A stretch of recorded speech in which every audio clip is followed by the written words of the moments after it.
আলজমিরা হসপিটালে কয়টা ছেলে বাবু হলো? 3টা। গতকালকেও 3টা ছেলে বাবু হয়েছে। গতকালকের থেকে একটার পর একটা শুধু ছেলেই হচ্ছে, কোনো মেয়ে হয় নাই। গতকালকেও 3টা ছেলে বাবু হয়েছে, আজকেও তিনটাই না ছেলে বাবু টোটাল, হ্যাঁ 3টা ছেলে বাবু হলো। কিছুক্ষণ আগেও একটা এমবিটি ছুটি দিয়ে দিলাম, কিন্তু আসলে সবগুলো বাবুকে একত্রে করা যাচ্ছে না। আসলে আমাদের জায়গার সংকুলন হচ্ছে না, একটা ডেলিভারি হয়ে যাচ্ছে, তারপরে ছেড়ে দিচ্ছি, তারপরে আবার আরেকজন ভর্তি হচ্ছে। তো বাবুর বাড়ি হচ্ছে বল্লা, স্পেশালি হচ্ছে বাবুর বাবা থাকে ফ্রান্সে। বাবুর বাবা এবং বাবুর মার জন্য একমাত্র বাবুটা নর্মাল ডেলিভারি হলো। আসলে বাবুর মা যুদ্ধ করেছে, বাবুর বাবা দেশে না থেকে উনি যে বিপদে পড়েছিল আজকে চিন্তার বাইরে, উনিও বিপদে পড়েছে, আমরাও বিপদে পড়েছিলাম। সকালে আসলো, আমি কি আর বলবো, এত হিস্ট্রি নাই বলতে চাই। তো ওনার বাড়ির লোকজন আসলে ভালো করে নাই। এতগুলো মানুষ এসেছে, এতগুলো মানুষ আসলে আসলে কখনো নর্মাল ডেলিভারি হয় না। এক একজন এক এক কথা বলে। পেশেন্টকে তো একদম টানা হেঁচড়া, মানে পেশেন্টের বাড়ির লোকজন টানা হেঁচড়া করে নিয়ে চলে যাবে। বাট আপু যায় নাই। আপু আপনি গেলেন না কেন? আমি তো আপনাকে ছেড়ে দিয়েছিলাম যে চলে যান। হ্যাঁ আপু, আমি নর্মাল ডেলিভারির জন্য আপনার কাছে আসছি, মানে আপনাকে দেখাইছি, এর জন্য আমি যাই নাই। যেখানে নর্মালি হয়, আপনি নর্মালি করান, সেটা জানি, তার জন্য। তারপর আপনি বাড়ির লোকজন তো অনেক বলছে, আপনাকে ভয় দেখালো, পানি ভাঙতেছিল। হ্যাঁ আমি দেখছি এখানে পানি ভাঙলেও। তারপরে আপনার আম্মারও তো সিজার ছিল, তাই না? হ্যাঁ আপনার আম্মার সিজার, আপনি সিজারে হয়েছেন, অথচ আপনার বাবু নর্মাল হলো। আপনি কি বুঝতে পারছেন?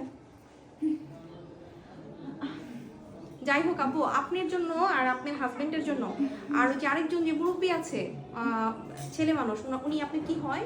শ্বশুর। শ্বশুর না, আপনার আপনার হাজবেন্ডের শ্যালক মনে হয় নাকি? নুরাসের হাজবেন্ড, তাই না?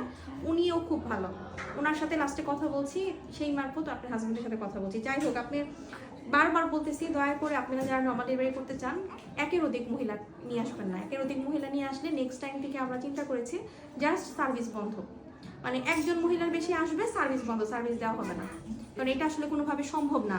নর্মাল ডেলিভারি করতে গেলে একের অধিক মহিলা থাকলে এক একজন এক এক কথা বলে কখনই নর্মাল ডেলিভারি হবে না।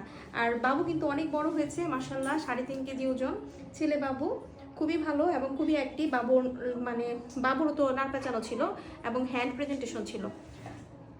বাবুর মার আপনি হাইট কত আপু? 5 ফুট 2 ইঞ্চি। আচ্ছা, দেখতে পাচ্ছেন 5 ফুট 2 ইঞ্চি। ওনারও কিন্তু 3.5 কেজি বাবু নর্মালি হলো। আর উনি জানতো যে ওই এখন যদি যেখানেই যেত সবাই বলতো পানি কমে গেছে, এত বড় বাবু, নর্মাল ডেলিভারি হতো না। এটা উনি জানতো, এই কারণেই যায় নাই। আসলে ধৈর্য ধরলে নর্মাল ডেলিভারি হয়।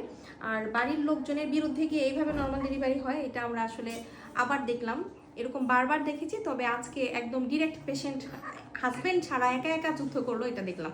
এর আগে হাজব্যান্ড যুদ্ধ করছে দেখেছি, কিন্তু এবার একদম পেশেন্ট নিজেই যায় নাই, কোনোভাবেই যায় নাই। ওনাকে টানা হেঁচড়া পর্যন্ত করছে যে নিয়ে যাবে, মানে কেমন জানি মনে হয় যে আয় আয়, মানে কিরকম একটা ব্যাপার, হাত ধরে টানতেছে ওনাকে নিয়ে যাওয়ার জন্য, কিন্তু পেশেন্ট যাচ্ছে না। তো যাই হোক, আলহামদুলিল্লাহ, বাবুর জন্য দোয়া করবেন। বাবু যেন এরকম স্ট্রং মেন্টালিটির হয়, যে কারো কথা শুনবে না, যেটা ভালো সেটাই করবে। একজন ভালো মানুষ যাতে হয়। আর যে যেখানে আছেন সেখান থেকে নর্মাল ডেলিভারির চেষ্টা করে যাবেন, ধৈর্য থাকলে অবশ্যই নর্মাল ডেলিভারি হয়। আর আমাদের সবার জন্য দোয়া করবেন। আল্লাহ হাফেজ, আসসালামু আলাইকুম।